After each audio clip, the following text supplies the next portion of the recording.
पर्यावरण का बदलाव हो रहा है, हम लोग अनुभव कर रहे हैं। अभी एक हफ्ता पहले बहुत अच्छी खासी सर्दी थी, लेकिन अभी आज देख लीजिए अब पसीने निकल रहे हैं।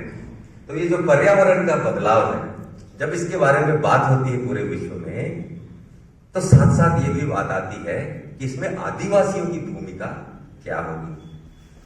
पर्यावरण को बचाने में किसी समाज ने तो, दूसरे समाजों ने तो पर्यावरण को उजाड़ा ही है ना। वो पेड़ पे मैं किसी विशेष धर्म को नहीं बोलूंगा, लेकिन एक पेड़ पे एक धागा बांध करके अपने पर्यावरण संरक्षण का जिम्मेवारी पूरा हो जाता है, ऐसा समझते हैं लोग। लेकिन आदिवासियों की सभ्यता संस्कृति में हर चीज के मतलब में प्रकृति है।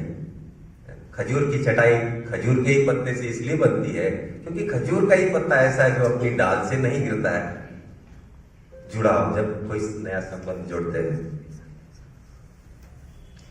तो पूरे विश्व में मैं फिर से वही कानून वाली बात को रिपीट नहीं करूंगा। तो पूरे विश्व में रणनीति बन रही है कि पर्यावरण के बदलाव से कैसे लड़ा जाए, और इस रणनीति के तहत में आदिवासी समुदायों को, खास करके सभी इलाकों के, सभी क्षेत्रों के आदिवासी समुदायों को सशक्त किया जा रहा है कि वो पर्यावरण के बदलाव को झेल सके और मानव जाति को उसके बीच से कोई नया रास्ता निकाल के दे सके। और ये करने में पूरे विश्व में आदिवासी समाज का अपना जो स्वशासन की व्यवस्था है वो सबसे महत्वपूर्ण है। यदि स्वशासन की व्यवस्था है, जिसको आज हम पेशा कह रहे हैं, अगर हमारे गांव में स्वशासन है जैसा हमारे पुरखों ने सिखाया, समझाया और चलाया है, तभी हम प्रकृति को उसी हिसाब से बचा पाएंगे।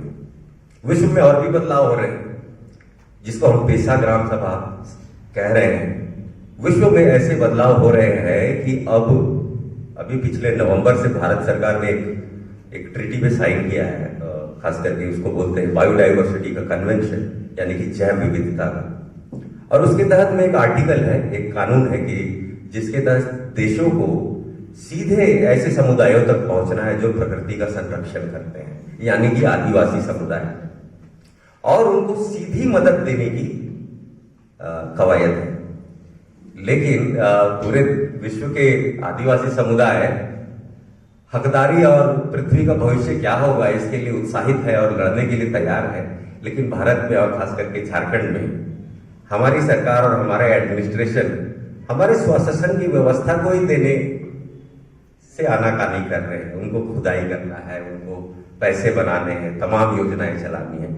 लेकिन आदिवासियों का स्वशासन, जिसपे न सिर्फ प्रकृति बल्कि संविधान के जो मूल्य हैं, इसी स्वशासन की व्यवस्था के तहत टिके हुए हैं। वरना मुझे भारत में कोई भी ऐसा समुदाय नहीं दिखता है जो संविधान की मूल्यों का पालन करता है।